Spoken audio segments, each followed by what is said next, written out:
Welcome back, Arcadians, to Al's Arcade. How you all doing, guys? Hope you're all well. Good to be back with another video. I'm going to do something a little bit different in this video. I haven't done before, because we've got a bit of a question mark over some of my games. Yeah.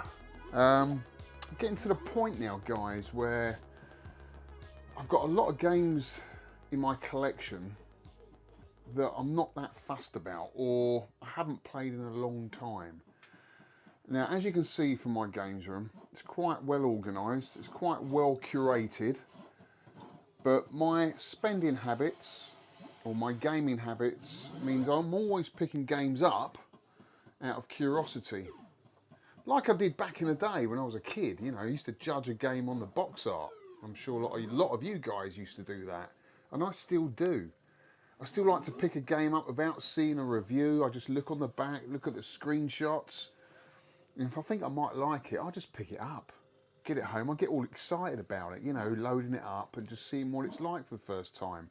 As I did when I was 8 years old, back in, what was it, I would have been 10 when I got the Spectrum, so 1981 when I got my Sinclair Spectrum. And we just looked in magazines at screenshots and went out and bought the game on that, basically. Obviously things have changed now, so many different ways to find out whether a game is good. And I've got a lot of games in my collection that hold a lot of nostalgia for me, especially my Sinclair Spectrum collection, which is down the bottom here, look. All these games are the original games that I bought back in the day with my paper round money, all of them, pretty much. And I'll never get rid of them because I've got fond memories of loading those up when I was a kid. But there's a lot of games that I've bought more recently that I've got zero nostalgia for, and I've just picked them up out of curiosity. Obviously the Neo Geo collection is different because I'm going for a full set. So good or bad, I'm going to be keeping them.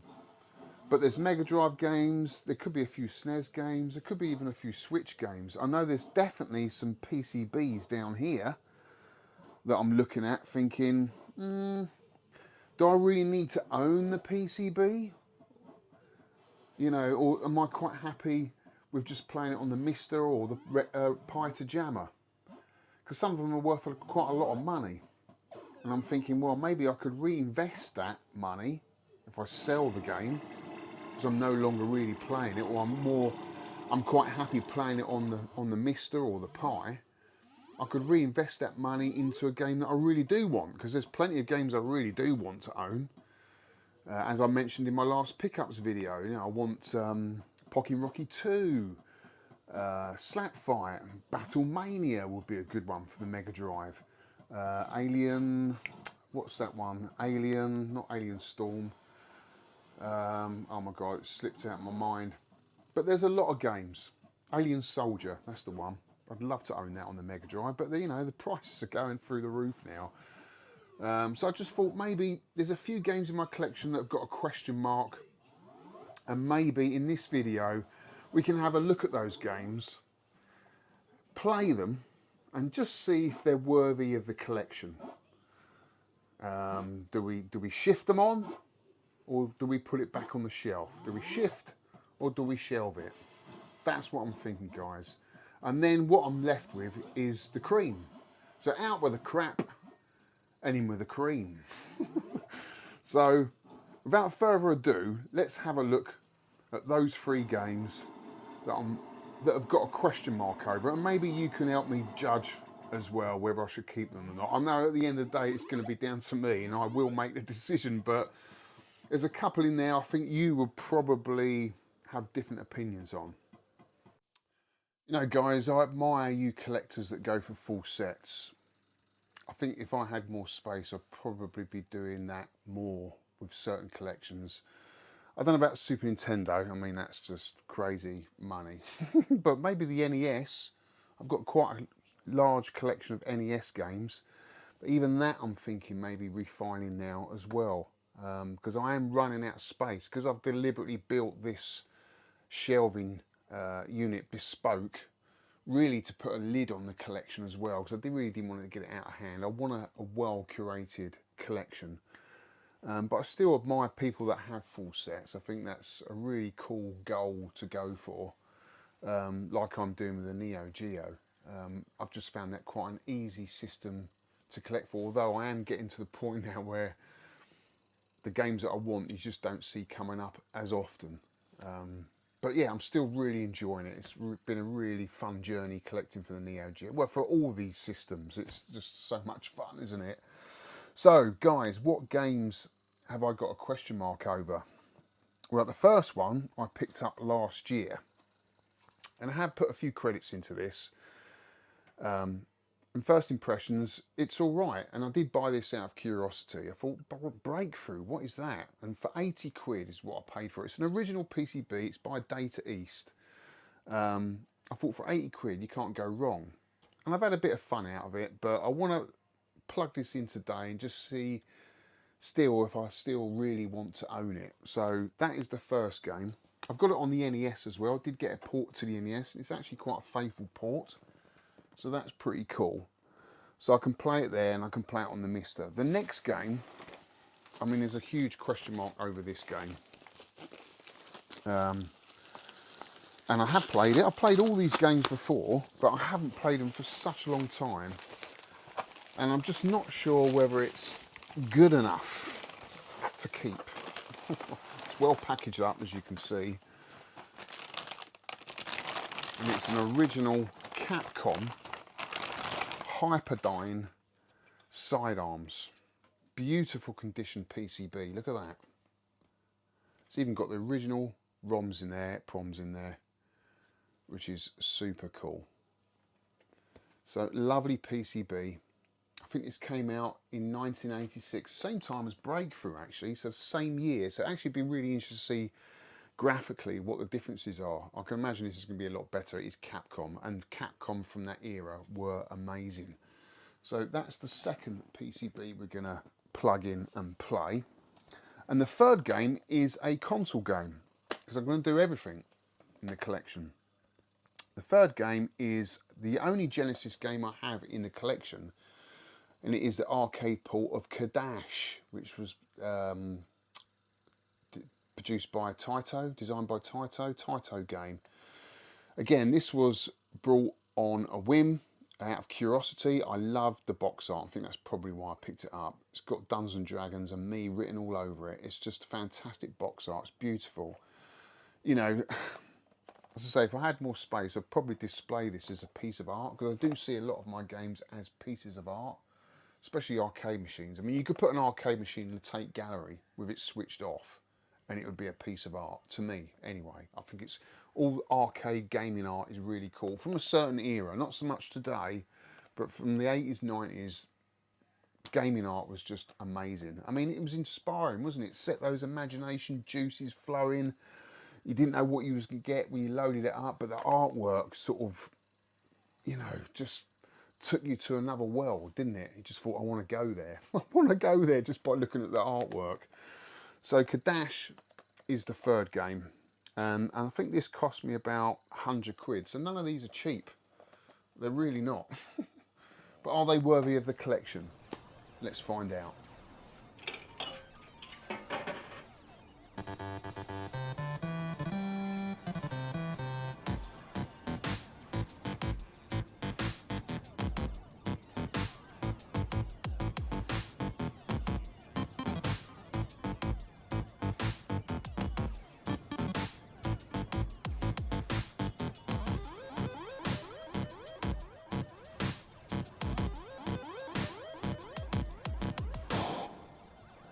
Right, here we go guys, Breakthrough.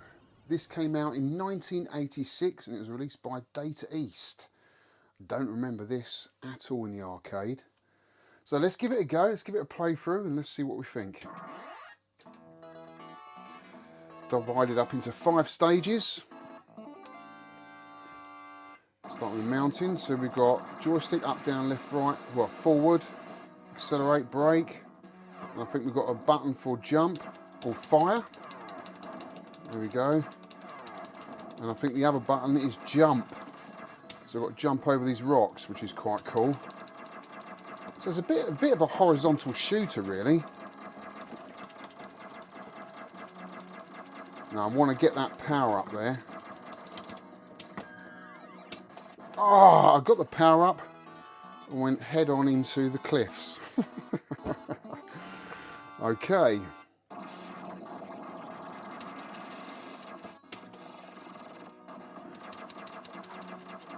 Graphics for its time, I have to say I'm not that impressed with. Let's give it another credit. Got to get further than stage 1.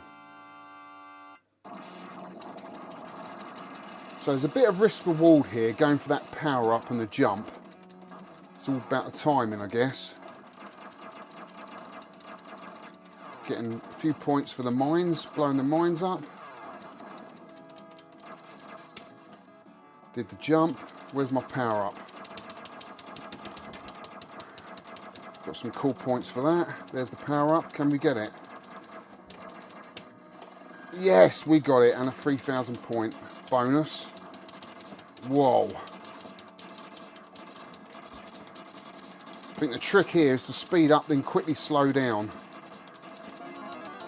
Is that an extra life? I think it is. Music's alright. Nothing special. Oh, I shouldn't have jumped there. Nearly got to the end of stage 1. Is it going to start me from the beginning? No, that's good.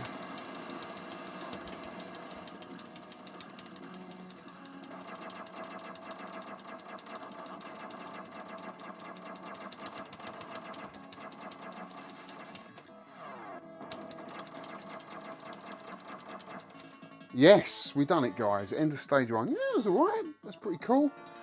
Break for the enemy lines in the bridge area. Stay alert. Right, stage 2. It's a weird one, isn't it? I don't think I've ever played anything like it.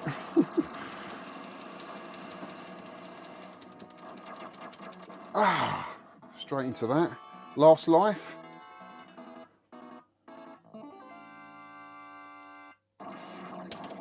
Let's go down this side, see if this is any easier. That's it. I'm at the top of the leaderboard though, guys.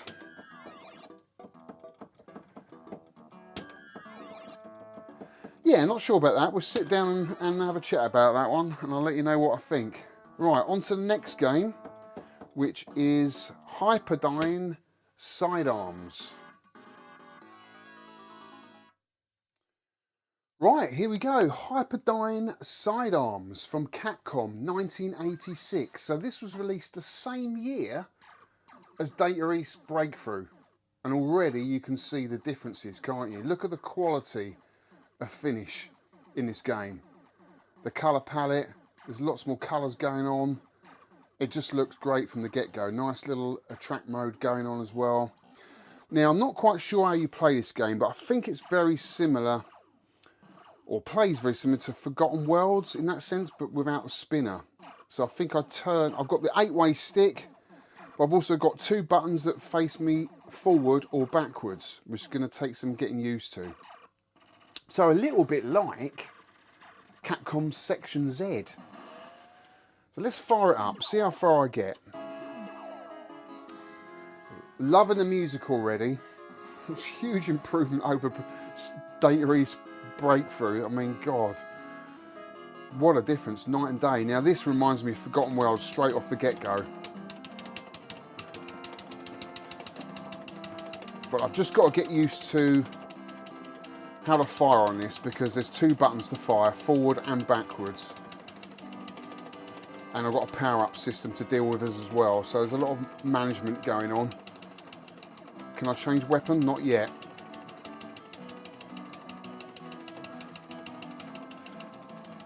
And there's no auto fire either, so I've got to constantly press these buttons, which is going to give me arcade hand, no doubt.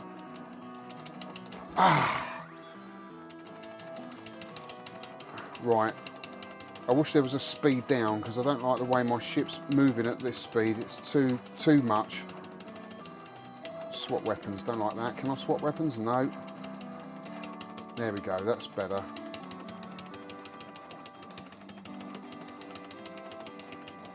Wow.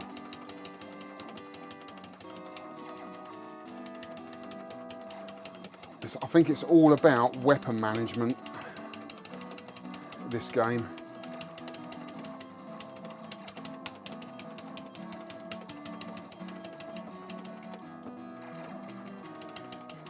So I've got a shield going on now, which is a little bit better.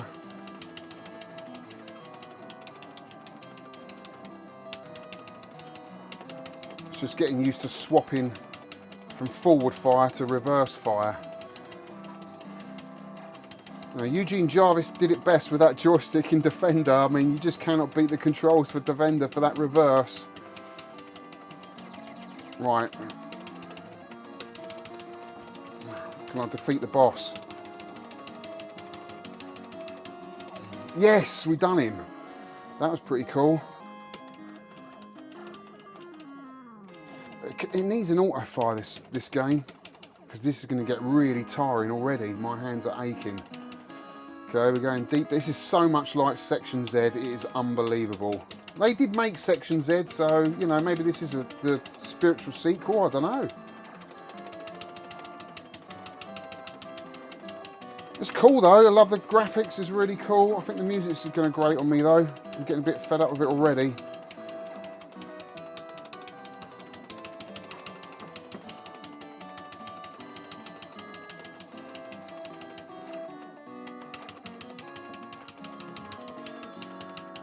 Ah, that was a tight spot.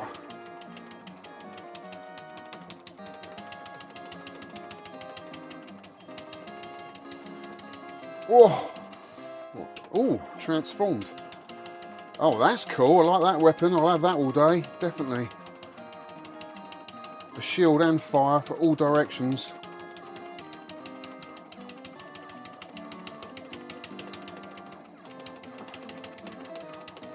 Ah, I walked into that one.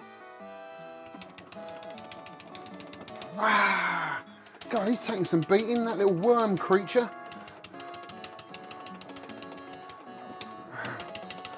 Oh, I think the movement is too much.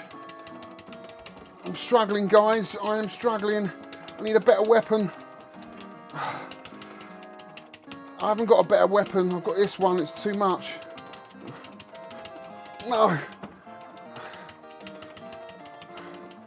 I'm going to die. Yeah, I knew I was going to die. That weapon was crap. Oh my God. First credit. That is a tough game. Oh my God. Woo!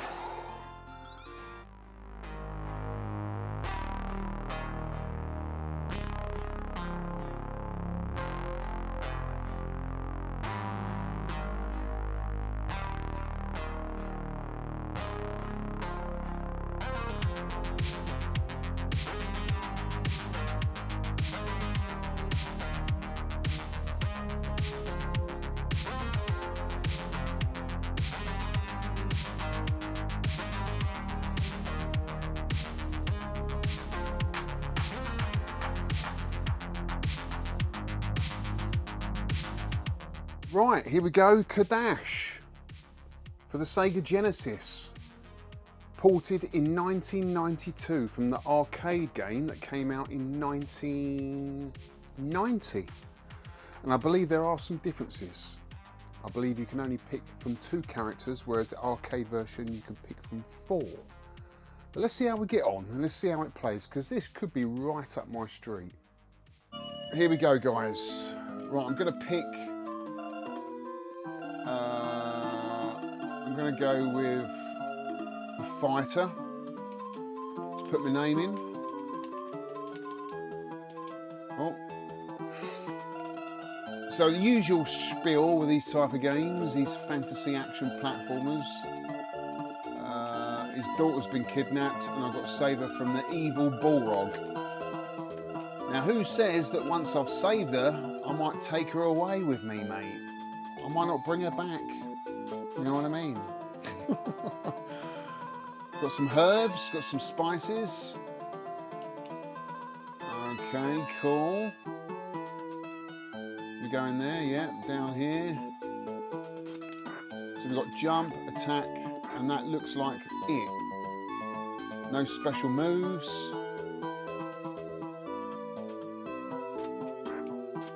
Just jump and attack.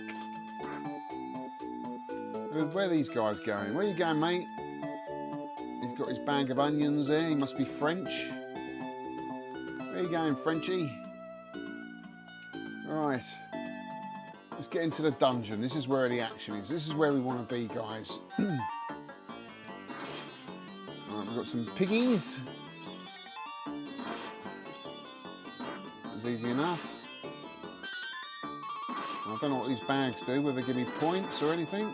Health.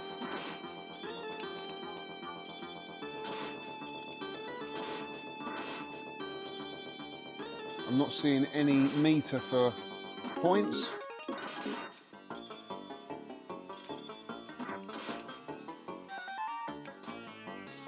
Onto the platform, usual spiel. Ah! Oh my god, come on.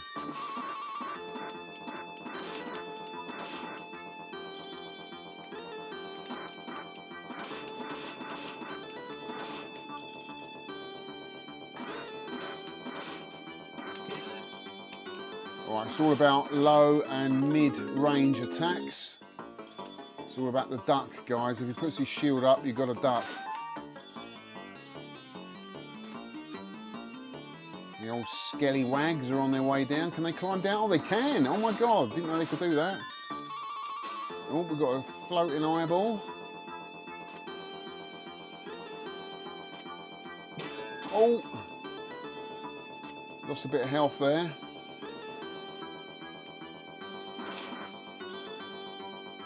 Some spiders. It would be good to have a projectile missile or something, because I can't do anything against this. It's very limited on what you can do in this game. Well, let's just leg it. Oh my god, look at this lot coming down now. There's not a lot I can do against that. Oh, this is crazy. What am I supposed to do against that?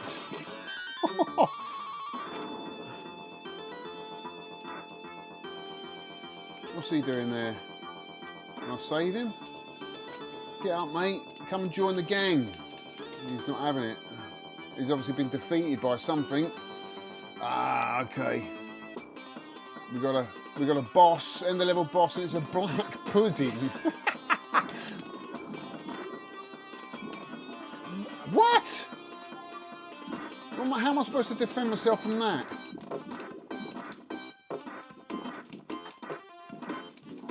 Oh, this is ridiculous.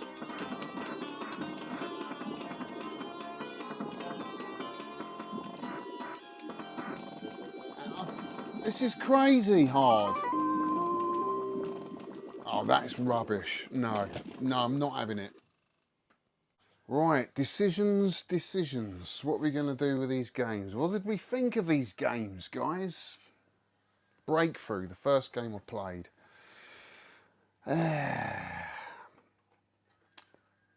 Straight off the bat, I didn't like the colour palette.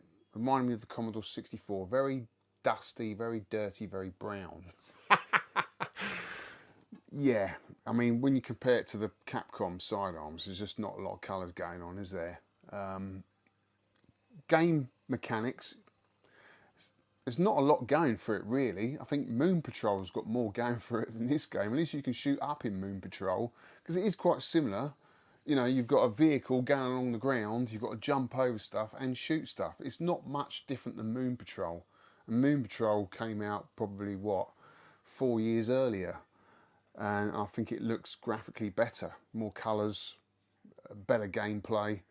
It's just a bit mediocre. I suppose you could compare it with the band Coldplay. Very mediocre.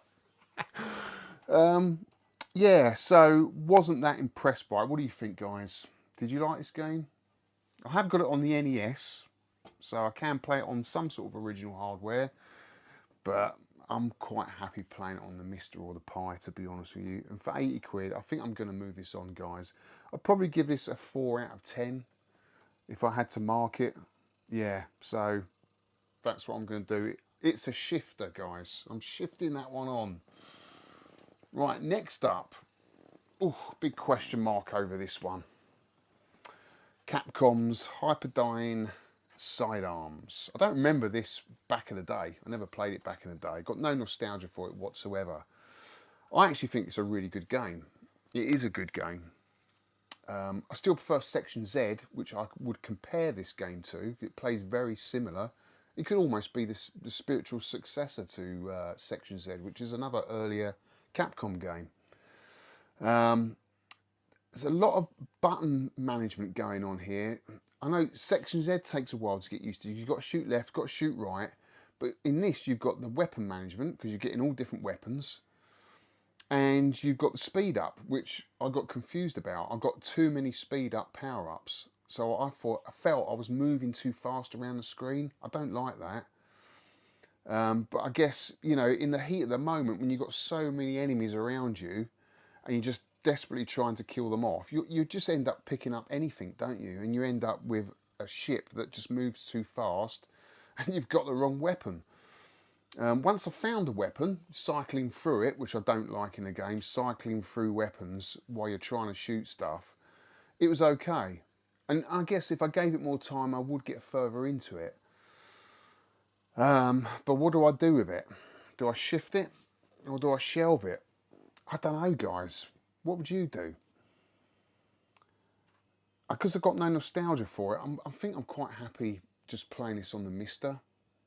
You know, I've got games in my collection like Ghosts and Goblins, Ghouls and Ghosts that I do remember back in the day and I still absolutely love, and I really enjoy playing that on original hardware. But with this, I think I'm quite happy moving it on and putting the money into another game that I really do want and really will play a lot of. So I think I'm going to shift it, guys.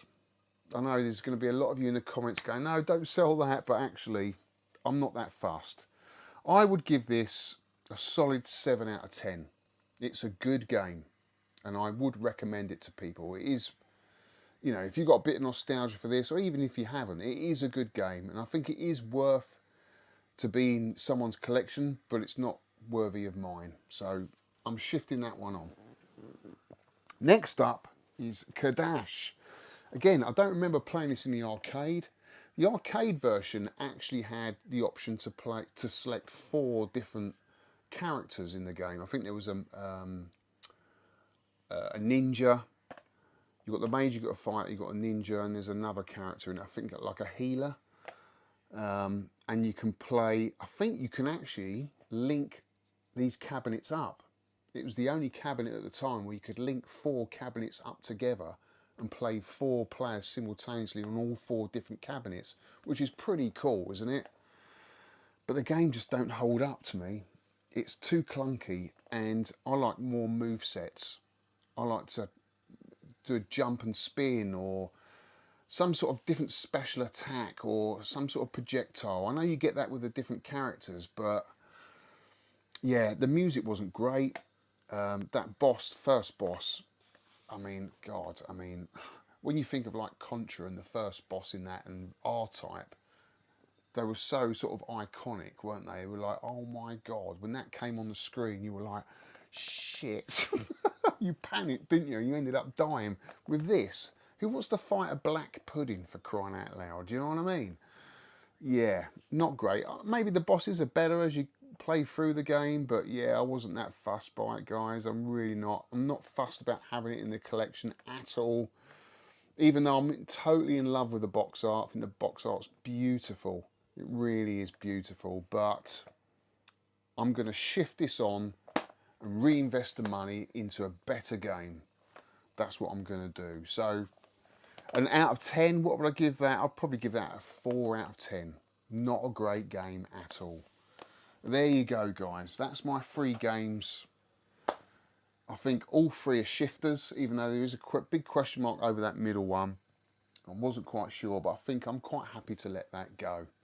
Anyway, let us know in the comments what you think, guys. Be interested to know what you thought of those 3 games and what you would do with them. But yeah, that's it for this week's video, guys. I hope you enjoyed it, and I'll see you on the next one.